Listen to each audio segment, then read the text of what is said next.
Cosa pensa? Non la Samira mai andare da sola, lascia la sua bambina, la Samira. La Samira rapita o qualche incidente o qualcosa, non mai lascia la Samira, la bambina va da sola, no. A parlare Anna, la zia di Samira, la sorella della madre, Malika El Attal. Sua nipote non può essersi allontanata da sola. L'amore che la 43enne marocchina provava per la figlia di 4 anni non avrebbe mai permesso di staccarsi volontariamente da lei.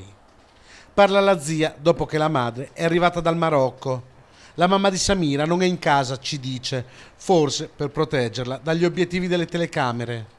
È venuta qui, però, per sapere la verità.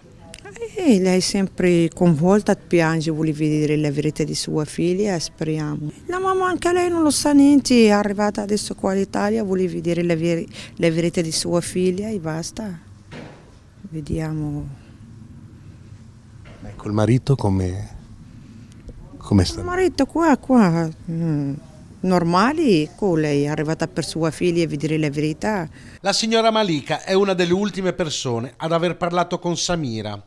Si sentivano spesso, ci dicono, anche 5 volte al giorno, come succede tra una madre e una figlia, ma del colloquio di lavoro non sapeva niente, a differenza di quanto sostiene il marito di Samira, con cui i rapporti restano tesi. Così ha detto, non so, me ne ho parlato con la mamma, lei domenica, il giorno di comparsa, non ha detto la mamma, non ha detto sua mamma nulla, non ha detto lei io vado a trovare qualche lavoro, qualcuno, parlate normali e basta.